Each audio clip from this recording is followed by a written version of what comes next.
Hi, I'm here with this journal I've been making. I made my November monthly journal with these eco print digis from Tailor-Made Journals. And I had lots that I printed out and hadn't used because my monthly journals are really tiny, and I was really inspired by what I'd done. And in my November journal, I'd made a load of these slow stitch clusters, and I'm really enjoying making them, and I thought I would come and share that process with you today. So this journal's got two on the front. I haven't stuck this one down yet, but on this one I've stitched this loose weave cheesecloth fabric actually onto the cluster. On this one here, I've just stuck it down underneath, and I stitch it. If I know where I'm making the cluster to go, I'll usually stitch this on, but if I'm just making them for general use, I probably leave them plainer and then add that later, if that makes any sense at all. So yeah, I've just really been enjoying that slow stitching process. Let me just find my bits of card. And I wanted to show you how I'd been approaching it. So one of the things I've been doing are these paper ruffles. And these are the bits where it gets sliced off when you're making journal pages. So I think this is a really nice way to use them. I use them for lots of other things as well. I make sort of strippy, stripy collages and things like that. But to get the distressed effect, I first of all treat the paper really badly, and I crunch it up, give it a good roll, and then very carefully, so I don't shred it, unfold it again, and I crease in a different direction. And then on this one I want to do a bit of inking. Now I'm working in this journal with sort of shades of purple and neutrals and a little bit of sort of mossy green, so I'm going to use frayed burlap oxide. This is, and what you do is you fold and unfold, fold and unfold to get it sort of grunged up all over.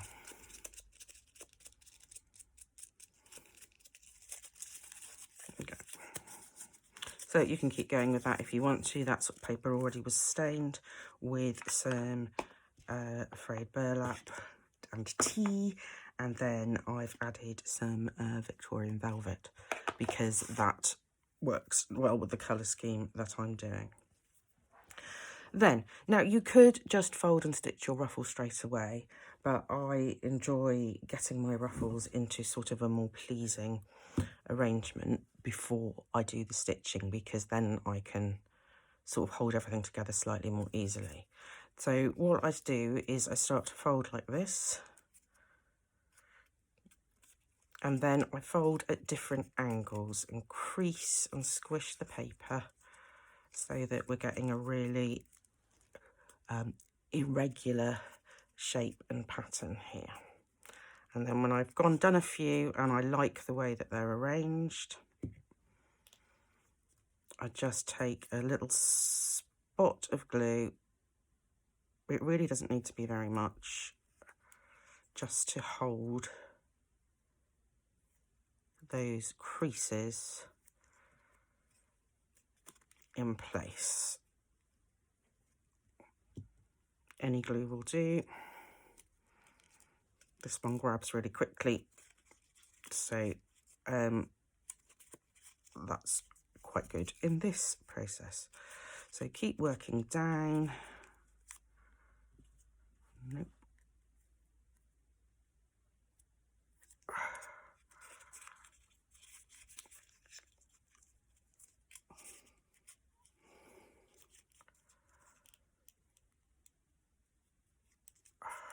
Keep working down.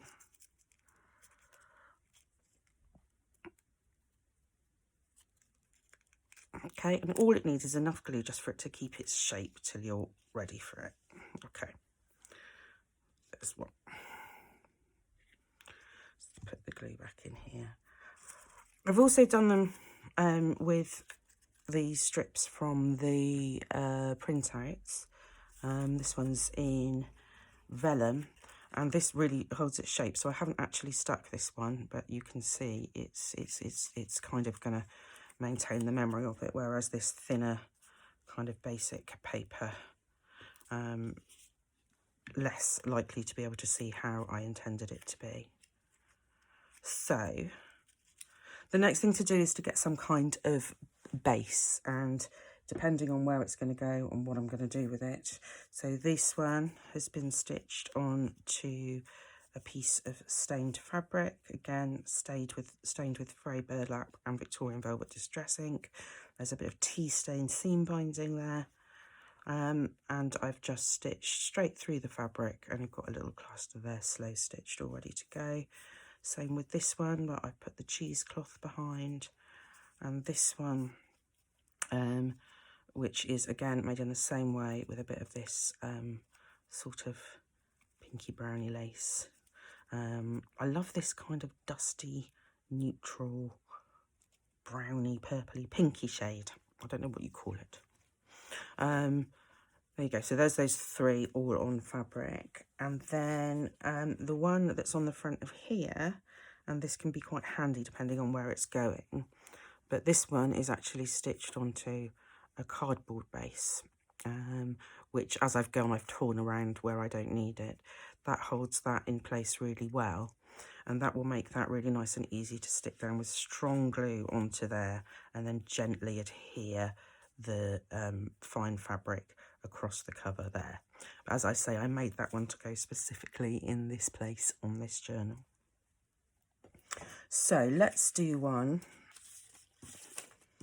onto some fabric, maybe like the ones I've just showed you. So you need a scrap. It needs to be relatively firm, but it doesn't need to be super heavy duty. So this is a bit of tea stained calico. Cut that down. Okay. And let's go with this one. It's only little, so you can see the stitchy process. Not that it's rocket science, but you never know. And let's use a little bit of sari silk.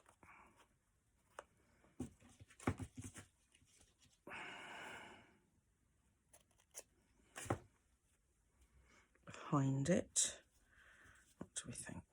Here, here, yeah, that will work nicely. It'll be nice, I think. Right, so what colour are we going to use? Are we going to match the sari silk or contrast? Let's go with this. Okay, get my needle.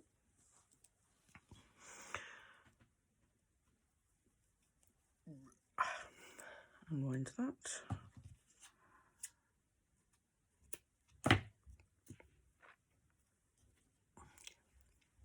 There we go. Let's see if I can thread a needle whilst recording. Look at that. First time. Beginner's luck. I mean, like YouTube beginner's luck, probably.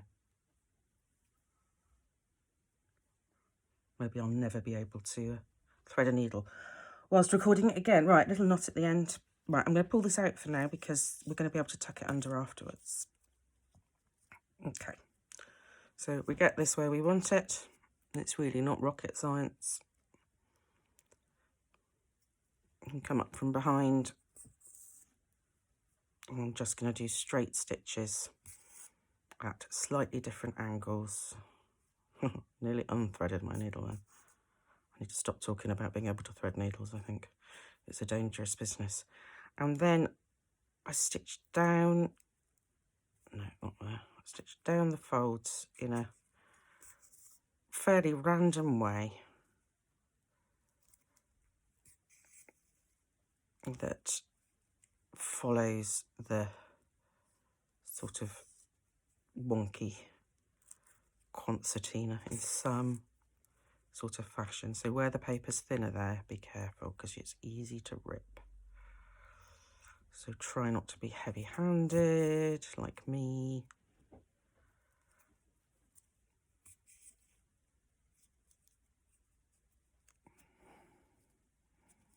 I think I'd like another one on this part.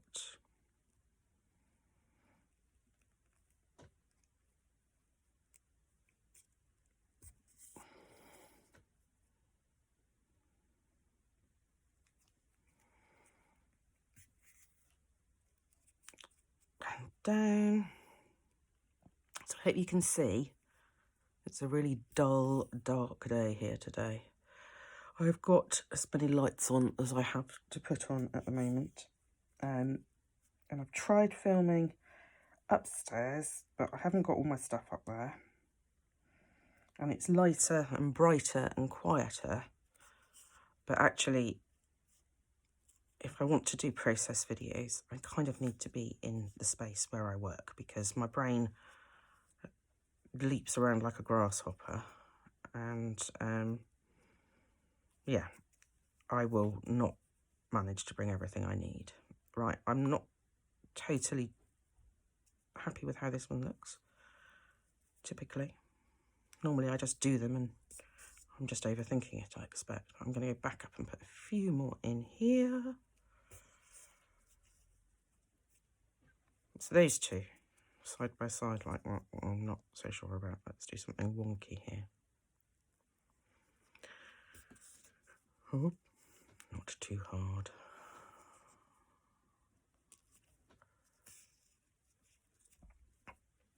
There we go, you get the idea. So I'm going to knock that off on the back.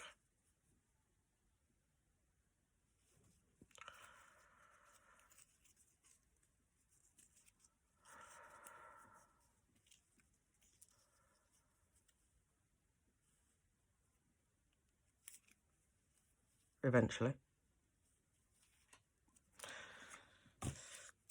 There we go. Right. Now you can snip those ends off. I don't mind if they hang out. It's part of the scruffy, shabby style of what we've got. Right. What I want to do is just now get the edges of this. Now we know which are going to be showing. So I'm just folding back the fabric.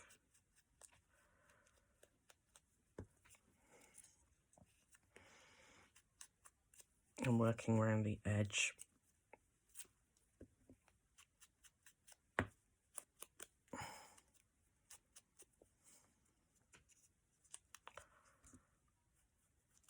And then I want to go and just kind of get the tops of these a bit.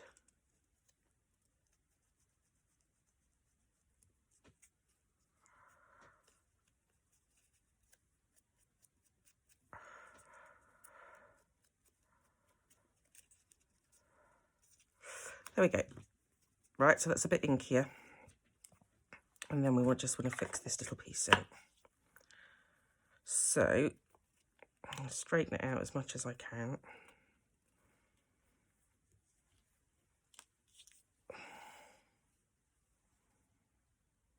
I'm going to get some glue onto the paper.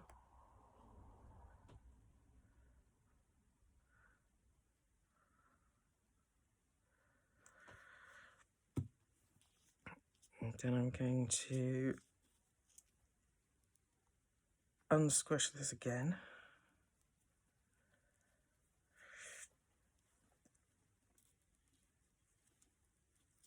Get it in there like that, and then pull this round behind. And just sort of get that down to all stick together like this.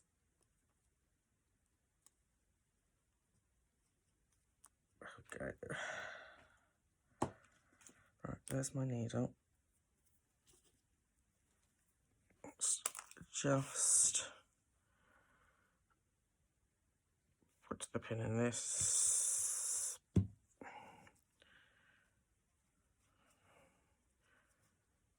Now, another thing I really like to do, and I find incredibly satisfying, is to slow stitch sari silk onto another piece of fabric. So I might do that here, or I might just scrunch this up when I fix this wherever it ends up going.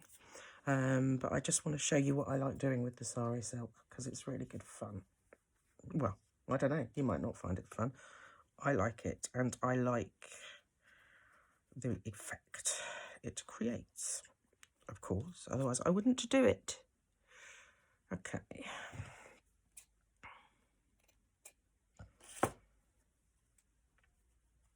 Right. So let's get something lighter this time. Maybe that one. Don't know if I've got anything lighter than that. Let's have a quick look. Maybe you. Yeah, that's better.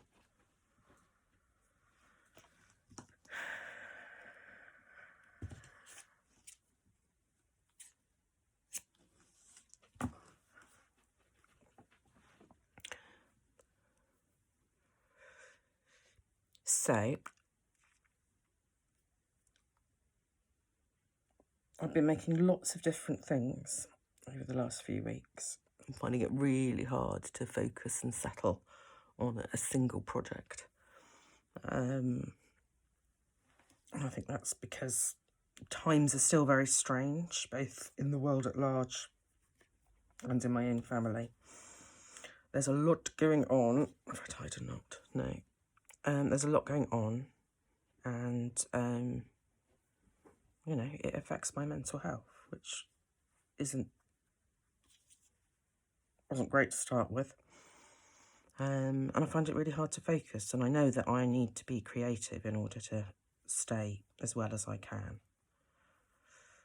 But then I kind of lose focus, or I put unrealistic pressures on myself to do things in certain ways or in certain timings. I, yes, think I should be doing a particular thing, or I haven't been productive enough, or I've neglected other things I should be doing. Yeah, I'm not. So I've got lots of started projects, unfinished projects. I've got a load of like traditionally bound books that I made, but they all need finishing off. Some of them are spoken for Christmas gifts, so they really do need finishing off. And I'm finding it really hard to settle to one thing, but I am finding making these little clusters really relaxing. And there's something about stitching, hand stitching, particularly in this slow stitch style where there's no rules. So these little straight stitches are seed stitches, I think. And it's kind of the only stitch I do really at the moment. I have tried and learnt some other stitches, but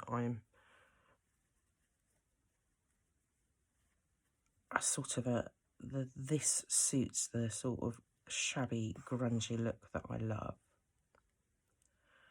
And some of the other sort of more embroidery style stitches, they're a bit more precise, and they look like you can't do them if they're done badly, if that makes sense. So they don't necessarily suit the messy style, but this little seed stitch is really good. So I'm being really random. I'm just flattening this sari silk trim out as I go. And stitching it. I've also done this on one with, I've got some, it was some off-white crochet thread, crochet cotton, I think it's bamboo cotton, that I'd sort of dumped in a great big pot of tea. So it's come out with this like this variegated sort of tea stain down it, and that's really nice because you get the variegations in the thread popping up, which I think looks really good. You can buy variegated embroidery thread. DMC threads have several like variegated. I don't have any, but I've seen it.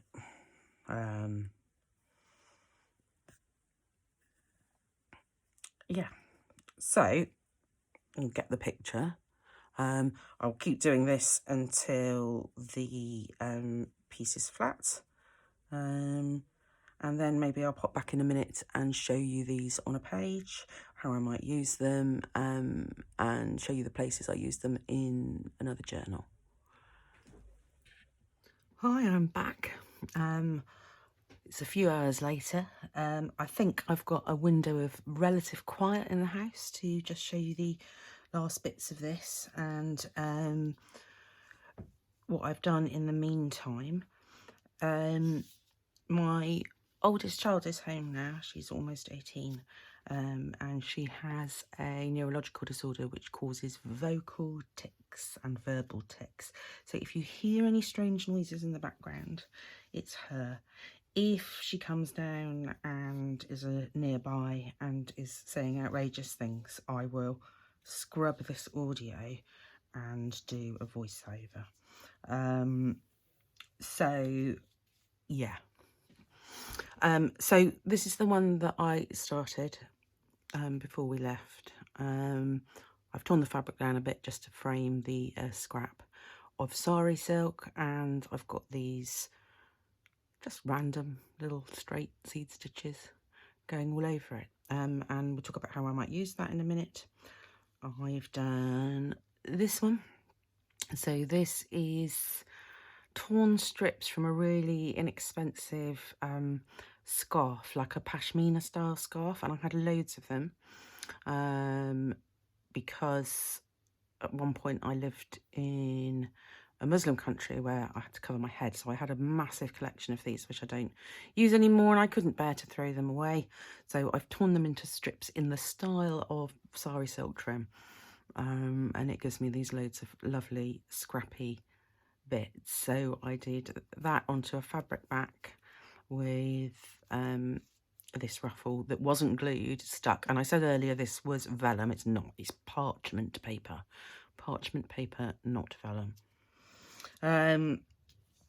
This, you saw me do that one. And the other thing I just wanted to do was looking back at some of the ways that I've used these. I do have also, and it's perfectly possible, of course, just to stitch them straight down. But you can tear the paper, and that is why I stitch into fabric as well. But if I concentrate, so no gluing now, you can just squish and fold and make them as you go. And these tend to come out a bit longer when I do them this way. They don't get quite so scrunched up. But again, you know, you just keep scrunching. I'm trying really hard to make this irregular on either side. It could go on either side of a page. And just keep going down with your thread. Let me go back the other way a bit. So fold up. Oh no, that's the way I was going. I'm already doing it. Fold up in a slightly different direction to make it wiggle slightly differently. And just be gentle, because if you yank on this, you're just going to tear straight through the paper. And I have a tendency to do things like that. My hands don't always do what I tell them to. So, yeah. So that's what you would do, and then you can just glue that straight onto your page. So just straight into the paper like that. So let me show you where I've already used some of the previous ones. So this is a journal. There's a full flip through of this in my last video. So you've got a slow stitch cluster on the front here. So this one has paper, tea stained paper, linen, really aged vintage piece of calico that was on a cushion cover. I haven't aged it, that's how it came off. Some of the gauzy cheesecloth and so on. So that was all made in a unit, and the there is actually some picture framers tape, like this kind of masking tape behind that, stabilising the whole piece there. I've got one of these just sari silk slow steedy stitches here, and that's open like a sort of sideways belly band. Apologies if you've seen this before. There's one of the ruffles which I just stitched straight into and stuck down, and then you've got a little bit there, me doing some cross stitches, which I struggle to, I don't know, I think I've probably done them too regularly, and I need to be a bit messier with them to make them look right with the rest of the things I've made. I stitched onto a leaf and stitched a sari trim on there. And then this was mucking around with a bit of old bandage, which is tea stained, and I'd torn it apart so the fibres were separating, and just used seed stitch to attach it down. There's a couple of other bits in here, I think. And these all came just from sitting. There's a sort of lots of scrappy bits of gauze and cheesecloth sort of circled round into a flower type, abstract flower type thing. There's some slow stitching on here. You can see another one of those ruffles appearing. That is just rubbish leftover threads on a bit of really frayed linen that's had a bit of distress staining on it. Another one of those with a bit of lace, and there's this strange sort of mesh from a garment. And another scrappy one of those on the back cover. So I've used them in loads of places there. I've used one up here, you can see, as a tab. Now this is quite a big, sorry, I don't think you can see that at all, as a tab. Now that was quite a big piece of slow stitching. I didn't really like how it came out, so I just folded it over, used it, covered some bits of it up, and I don't mind it so much now. But when I first made it, it was, I don't know, I just didn't like it. So in this book, the journal that I'm working on here, I need to adhere this front piece. So I will show you how I do that. So this journal was inspired by my personal monthly journal,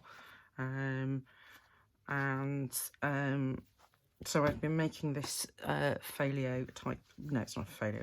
It's a journal with a it's a trifold. That's what it is. Right, things are falling off now. So it opens up like this. There's a pocket with some rust-stained fabric, another fabric pocket here, and onto the back I've used some of that digital print on card, and there's a fabric pocket under there, and I've just covered it with that. This is one of my make it up as you go kind of projects, so there's some interesting things, and then the whole thing opens up this way. I've got some journal pages here. I need to replace this eyelet that's falling out. So this is a bit of a prototype, I suppose. There are things that I will do differently and possibly better if I make some more of these, which I think I'm going to. I've done these like a Midori style, just with a piece of thin leather cord. So removable, and these are pockets. Anyway, I'm not really here to show you that. I'm just here to talk about the clusters. So what I'm going to do is get this one onto here. So this one I did onto card, and what I like about that, hang on, sip of coffee. And what I like about doing that is there's no chance of the glue seeping through. I struggle, again, to be neat and precise enough for my glue not to seep through. So the advantages of having a big, nice, sturdy piece of cardboard is that I can do this. So I want this just to sort of hang out over the edge slightly. So I'm just going to wiggle it till it's where I want it. Just about there. And then, hang on, I've got some glue. I can feel it. Come off. Come off, come off. right, okay, I think that's it. And then for this, I really do find the best way to stick this stuff down is glue stick. It works really well as far as I'm concerned. Well, this one does. So my trusty Yoo-hoo glue stick. And then I just look at where that's going to go. And just gently tap it down. And I'm going to need a bit under here. And gently just tap it into place so it sticks where I want. I haven't got massive globs of glue everywhere. If some of it's coming up, I can always go back and add a bit more glue stick. Obviously you need to let that dry properly, but it holds really well. It holds really, really well. And I always get into a mess with the acetone based glue, which is slowly seeping out of this bottle. This is a Fabri-Tac bottle, but this is not Fabri-Tac. It is the Yoo-hoo brand liquid glue. So I've got a Yoo-hoo glue stick. It comes in like a metal tube. It's a German brand, and when I first bought a bottle of Fabri-Tac, I'm like, this smells exactly like the Yoo-hoo I used as a child. And Fabri-Tac's really expensive to buy here. So yeah, I use Yoo-hoo. It's an acetone based glue, and it best smells like Fabri-Tac. It behaves like Fabri-Tac.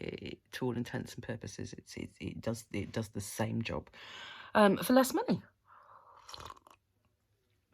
And I think the Yoo-hoo glue sticks are really good, and they're also probably the best value for money I can get here of a glue stick that I like and find reliable. So that one's on there on the front. And then just looking inside, so obviously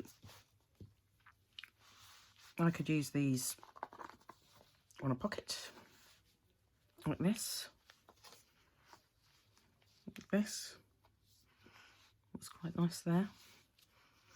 The other thing is to make a tab, so we can fold this around and just glue it onto the edge of the page like that, or even staple it or hand stitch it with a thinner thread or the same thread. You know, the world is your lobster. You can do what you like, really. But yeah, so little page trims up in the corner here, little clusters just to, I don't know, add to an otherwise plain page. They're really pretty, but as I said, I really love the process of making them, and sitting there with a box of scrappy bits and some coloured thread and putting the TV on and having, you know, just where you're not thinking, you're just grabbing tiny bits and pieces and sewing them together. And there's something about the rhythmic motion of stitching which allows my brain to let go of worrying. There's other things that do that for me too, but at the moment stitching these things is a really helpful thing. I hope you're all okay. If you're still here, sorry if I've rambled on. I hope you can see I've found another light, because it's really, really dark outside, and it's about to get dark in another hour or so here in the UK. We're heading towards the shortest day, and then we'll be past it, which is a good thing. So yes, if you are still here, please do like or comment. If you have places or people you could share these kind of videos with, I'd really appreciate a share. And I'll see you in the next video. Thanks, bye bye.